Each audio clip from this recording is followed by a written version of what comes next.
Hi, I'm Jenny Lynn from the Spokane Storytellers, and you will be entertained by two other ladies today, Dorothy and Constance. We all belong to the Storytellers here in Spokane. The organization has been around since about 1903, and it came to Spokane in the late 30s, just before the war.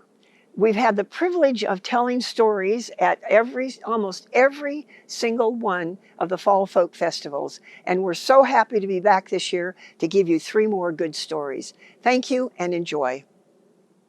One morning, a young farmer headed out for his field to plow it. He went to the barn and got his oxen, chained them up, and headed down the dirt road to the field. When he entered the field, there was his plow, and he took the oxen, chained them up, and began to follow them as he laid out the lines for his planting. He had not gone very far when suddenly, out of the grasses came a great tiger. The farmer was terrified, but there was little he could do. He was too close to run, and he couldn't leave his oxen behind, so he simply stopped. And the tiger padded over to him. "Good morning, farmer. I see you are busy in your field. And what a fine pair of oxen you have to plow." The farmer, not wanting to offend, answered politely, "Yes, sir. Good morning, Sir Tiger. I hope you are having a fine walk today. I have much to do, but it was nice to see you." "I think you misunderstand me, sir. You see, I am out looking for my breakfast. And I see your 2 fine oxen, which I believe would make a very fine breakfast for me. So I would appreciate it if you would unchain them and bring them over next to the grass here." Now the farmer was a little bit less afraid once he knew the tiger had not come for him. "Oh, Sir Tiger, I think you have made a mistake. These oxen are needed. They are important to the grain that I grow and important for the whole village. I think you might be searching for another animal for breakfast." "No, sir. I am looking for just these 2. I am going to lay down over here and sharpen my claws and my fangs. Please, don't make me ask again. Bring the oxen to me."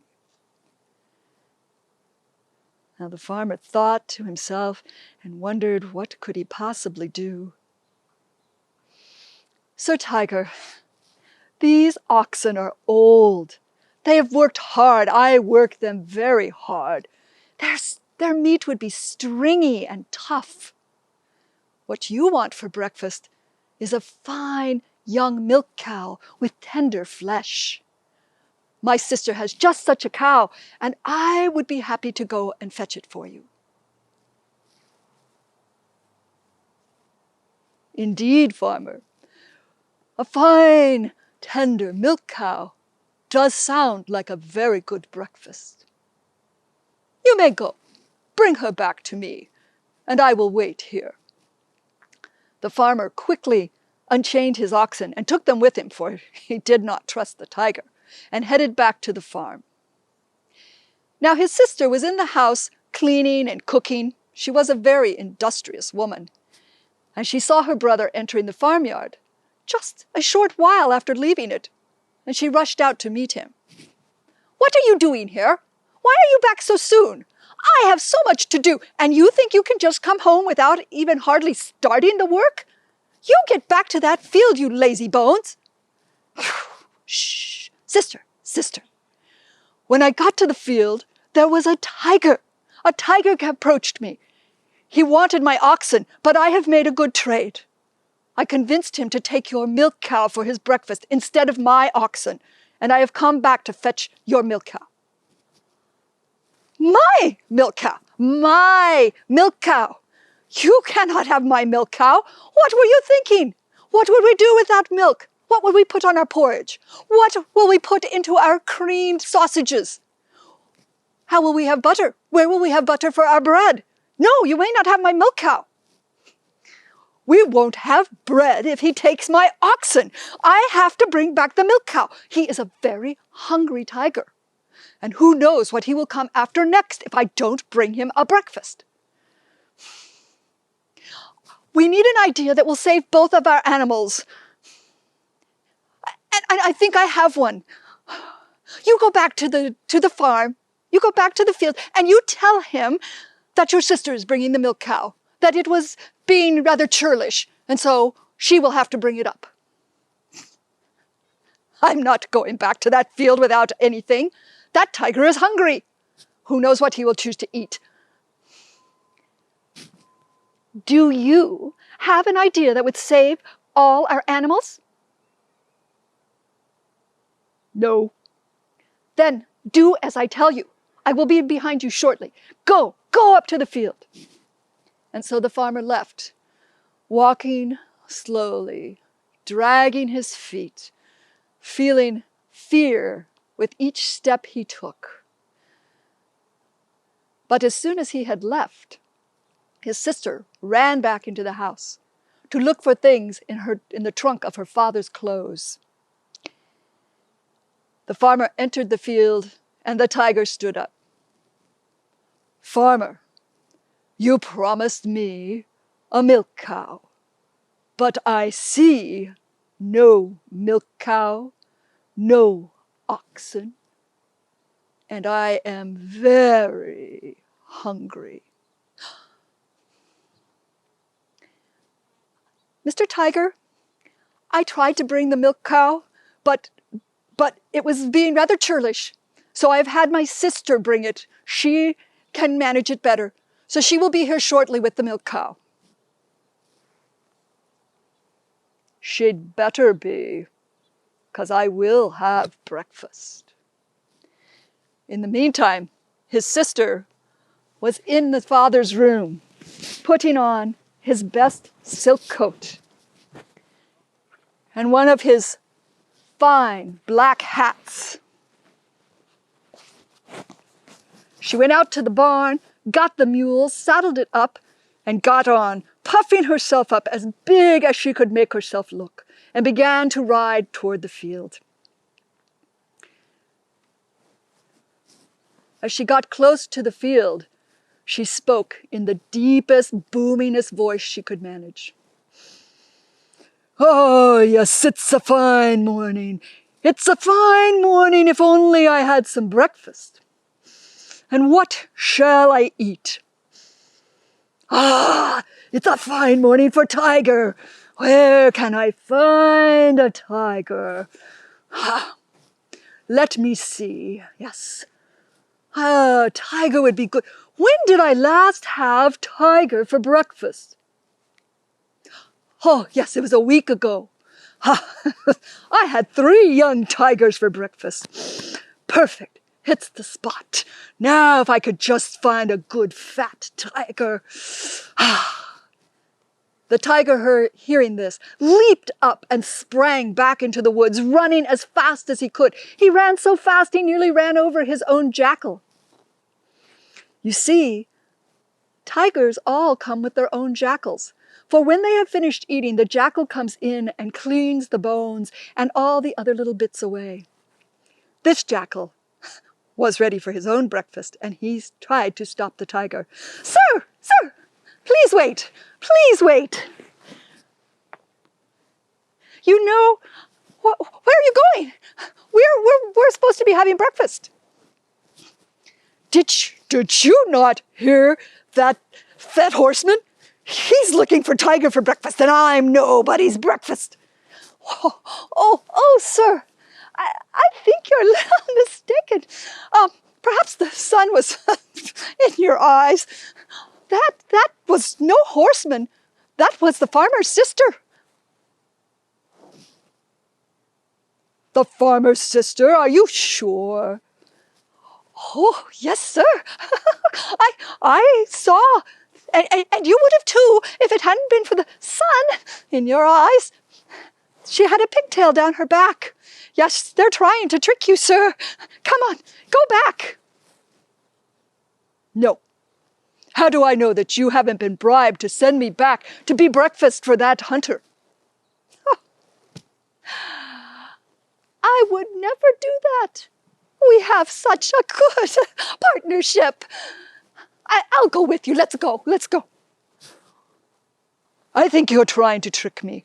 I think you're going to take me back to hand me over to that hunter.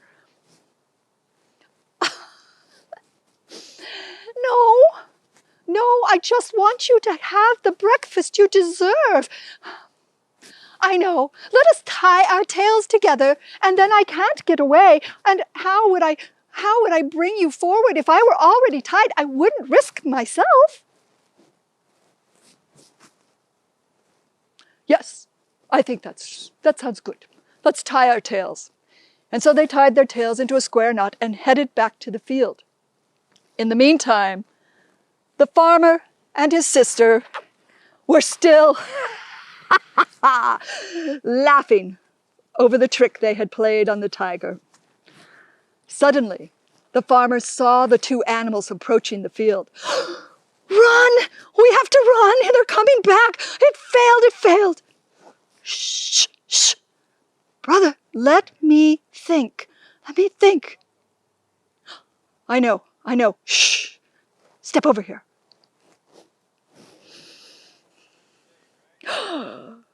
Mr. Jackal, you have lived up to our bargain. What a fine, fat tiger you brought me. Bring him over. I will not be long. I'm so hungry. And when I am done, you can have the bones. I'll even leave you a little meat on them. And with that, the tiger leaped up, ran into the forest as fast as he could go, forgetting that the jackal was tied to his tail.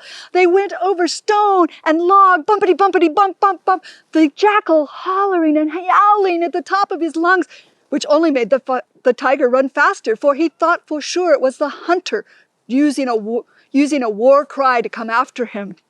He ran through briar and through stickers and on until the tiger could not run any further and he dropped down. And by that point, the jackal was dead. So the moral of this story is, never tie your tail to a coward. Old Joe lived way out in the countryside, and he had a really good neighbor. They had been friends all their lives, but now they had buried their spouses and their children were grown up and they'd moved away. So all the two of them had were their farms and each other. But they had an argument. It seems that a stray calf was found on the neighbor's land, and the neighbor claimed it as his own. But old Joe said, "No, that calf has the same coloring as my favorite cow, and I recognize that as my own." And so they quit talking. They were very stubborn. Neither one of them needed the calf, but they were just two stubborn old men. Well, it seemed like a dark cloud just settled over old Joe. But then, about a week later, a knock came on his door. And he wasn't expecting anyone, but he went to the door, opened it, and there stood a young woman. And she had a box of tools that she was balancing on her shoulder. And she said to him, "I'm a carpenter, and I'm looking for work. I wondered if you had few jobs for me to do." Well, old Joe was lonely, and so he invited her into the house, and it was about noontime. And he just happened to have a pot of stew on the stove, and it was ready to be served. So he invited her, and she sit down at the kitchen table, and he served up the bowls of stew, and he added home-baked bread and freshly churned butter and homemade jam. And they ate and they talked, and old Joe thought he really liked this young carpenter. And he got an idea. So he got up from the table after they finished eating. And he went over to the window and he said, looky over here. I want you to see this. See those buildings over there? That's my neighbor's buildings. That's his farm. And see that pond up there? And that creek that runs down there? Well, last week that creek wasn't even there. You see, my neighbor, he took his plow and his tractor up to that pond, and he put the plow down into the earth, and he dug a furrow right from that pond down between our property lines. And now there's a creek there. Well, I want to do him one better.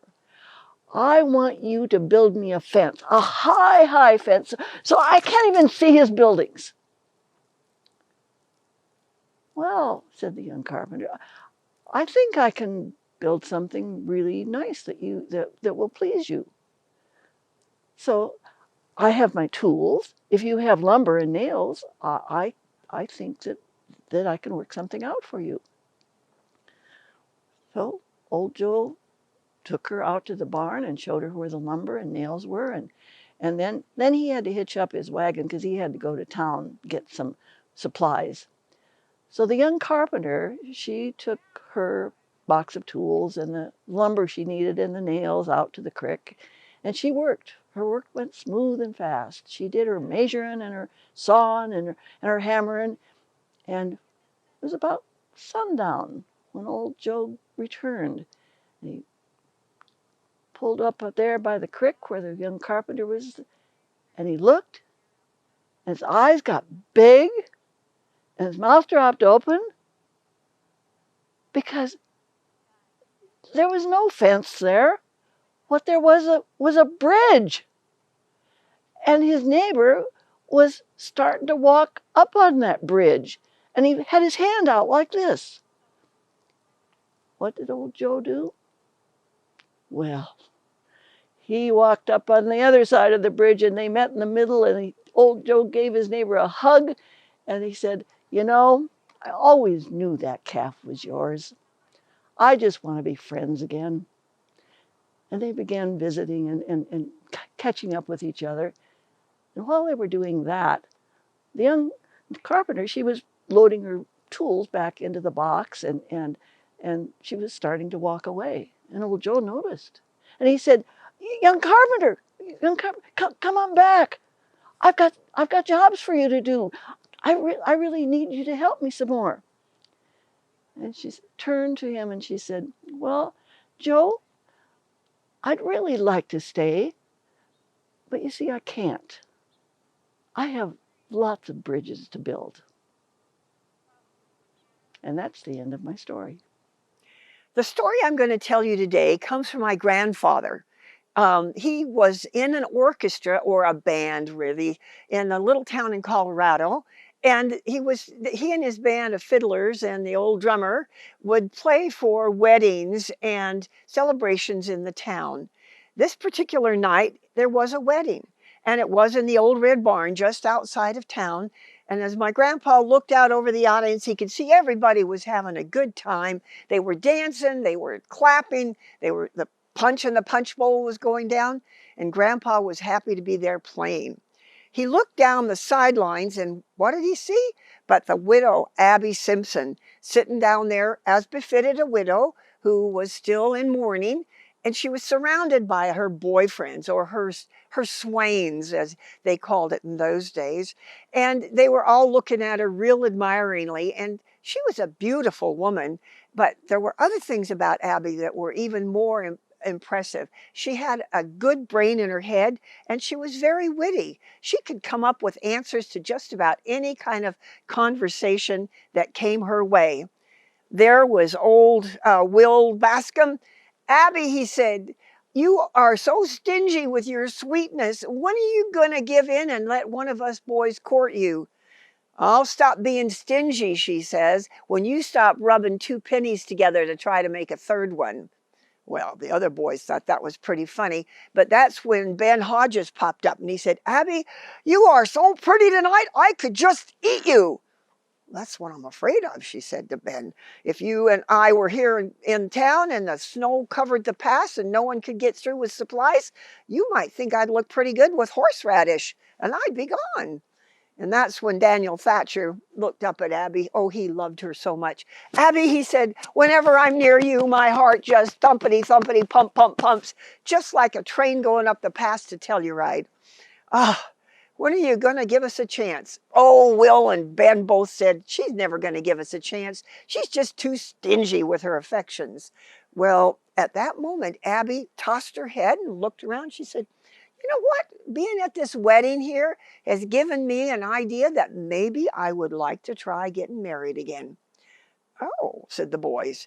She said, so I think I'll think on it today. You come to my house by sunset tomorrow and we'll talk about it. Well, just as the sun was going down over the San Juan de Cristo Mountains, she looked at the front porch and there were the three boys, Will and Ben and Daniel. She invited them in, gave them a cup of tea, and said, all right, boys, I'm thinking that I'm looking for a husband that will be honest and one I can depend on. I think that I'm going to have a contest. Now, it's not going to be a 100-yard dash. No, no. And it won't be out there and trying to trap one of the pigs in the pen or even chasing a bronc out on the prairie. Nope, I'm going to give you this kind of contest. You see here, this silver dollar? There's one exactly like it in the old elm tree that's blasted out on top of Mount Baldy. The fellow that gets up there and brings it back to me is the fella I will marry. Now, it's not hard to get there in the daylight because, you know, we've gone there for picnics before. But in the night, best man wins the race. And with that, the boys grabbed their hats and were out the door and down the prairie on their way to Mount Baldy. Well, the next day was a really, really long day for Abby. She could hardly wait to see what would happen. And along about 4 o'clock, there was a knock at her door. And there stood Will Bascom. Well, Abby, he said as he produced the dollar, I'm here, I got the dollar, when are we getting married?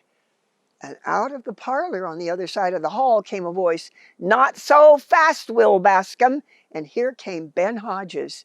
And Ben had a silver dollar in his hand, and he put it down on the table next to where Will had put his. He said, I found this, fair and square. Oh. And the two began to sort of circle that table in the hallway, rolling up their sleeves and saying all sorts of mean things when the doorway filled with the shape of Daniel Thatcher. Hold it, boys, he said. You're in the house of a lady now. You can't talk like that. You want to settle something like this out behind the barn. And Abby looked at Daniel and she said, Daniel, did you find a dollar too? Oh, no, Miss Abby, he said. All I found was this. And he brought an envelope out of his pocket, handed it over to Miss Abby. But before she could get it, Ben grabbed it and looked at it. It says, Abigail Simpson, courtesy of the bearer. And then Abby just gently removed it from his hand and handed it back to Daniel and said, Daniel, open this, please. Well, Daniel opened it up and the look on his face was amazing. Abby, he said, it's a marriage license. That's right, she said. Well, what about the dollar, the silver dollar, Ben said. You said you'd marry somebody who brought you the silver dollar. Well, Abby said, I also said I wanted an honest man and one I could depend on. One who would tell me the truth and win me fair and square. Well, the boys, Ben and Will, realized they'd been defeated by their own wiliness. And so they put on their hats and on the way out the door, they wished that couple a happy life together. Closed the door and Abby stood next to Daniel and Daniel said, Abby, you took a chance that I'd be the one that found that. Oh, she said, I did take a chance, but I was really hoping, Daniel, that you would. And, you know, she said, it kind of helped that I put dollars into your pockets when you left last night so I could test and see who really would win me fair and square. Well, said Daniel, I guess I won't be needing this. And he pulled a silver dollar out of his pocket and laid it next to the three on the table. Oh, I don't know, said Abby. You might use these to pay the preacher on our wedding day.